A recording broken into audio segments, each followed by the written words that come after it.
Drama मेरी बहुओं कहने वाले एपिसोड बहुत ज़्यादा इंटरेस्टिंग होने वाले हैं। क्या महानूर और महानूर की माँ अंबर की मौत का फ़ायदा उठाते हुए सब कुछ लूट कर फरार हो जाएंगी?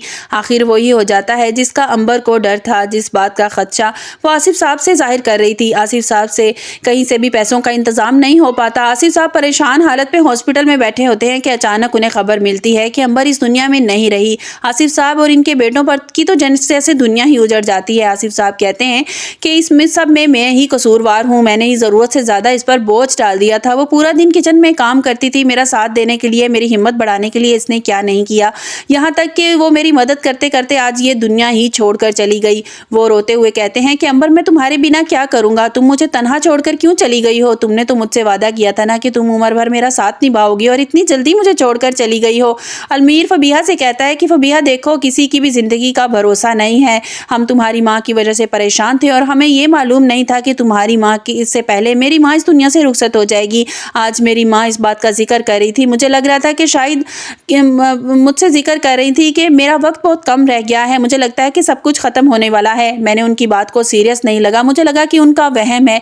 अगर मुझे पता होता कि मेरी माँ के पास इतना कम वक्त रह गया है तो मैं अपनी माँ के साथ कुछ वक्त गुजार लेता। फबीहा अलमीर को हौसला देती है और कहती है कि अलमीर तुम्हें खुद को संभालना होगा, यूँ तुम कमज़ोर पड़ जाओगे तो अंकल को हौसला कौन देगा? सारा घर गम में डूब जाता है सिवाय महानूर और महानूर की माँ के। महानूर की माँ महानूर से कहती है कि शुक्र मना तेरे रास्ते का कांटा निकल गया। महानूर यही अच्छा वक्त है, घर का सफाया करके यहाँ से निकल चलते हैं, सारा घर मेहमानों से भरा हुआ है, हम पर किसी को शक नहीं होगा। महानूर कहती है मैं शावीर को छोड़कर नहीं जाऊंगी। महानूर की माँ कहती है महानूर अकल के नाखून ले, इससे अच्छा मौका हमें दोबारा नहीं मिलेगा। मैं अंबर के कमरे में जाती हूँ और सारा जेवर उठाकर ले आती हूँ और उसके बाद मैं फबीहा के कमरे से भी सारा जेवर ले आऊँगी। तू जानती है ना कि फबीहा के पास कितना जेवर है, कितने अमीर घर की लड़की है, मेरी बात मान ले।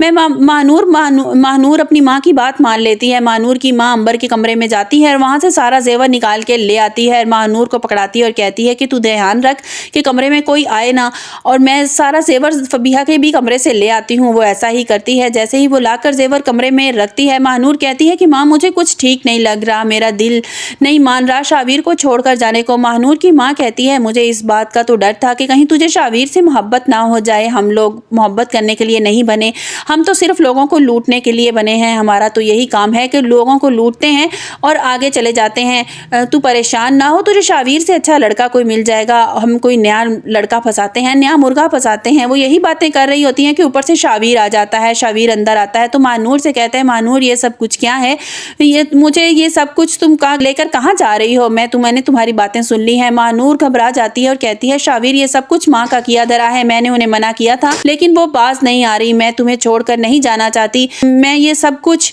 लूटना नहीं चाहती थी। शावीर कहता है कि मैं अच्छी तरह जानता हूँ कि तुम क्या चाहती थी। महानूर कितना भरोसा किया था मैंने तुम पर, मैंने तुम्हारे लिए क्या नहीं किया। अपने घर वालों के साथ लड़ गया तुम्हारी खातिर, तुम्हारी हर जायज़ नाजायज़ ख्वाहिश पूरी करने की कोशिश की तुम्हारे लिए, तुम्हारे इतने बड़े धोखे को भी नज़रअंदाज किया, तुम्हें माफ़ कर दिया। शायद वो मेरी बहुत बड़ी गलती थी, मुझे तभी तुम्हें घर से निकाल देना चाहिए था। तुम इस काबिल नहीं हो कि तुम पर भरोसा किया जाए। ज़रा सा शर्म, ज़रा सी लिहाज कर लेती कि मेरी माँ की मैयत अभी घर में पड़ी है और तुम यहाँ अपने कामों में मसरूफ़ हो गई हो। दफ़ा हो जाओ मेरी नज़रों से, इस घर से निकल जाओ इससे पहले कि मैं तुम्हें धक्के देकर इस घर से बाहर निकाल दूँ।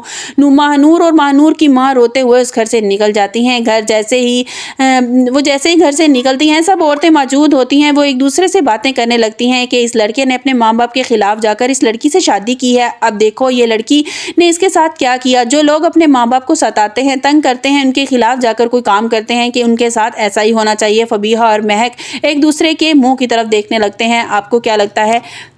आपको हमारी वीडियो कैसी लगी? कमेंट्स बॉक्स में अपनी राय का इजहार ज़रूर कीजिएगा, लाइक और सब्सक्राइब कीजिएगा।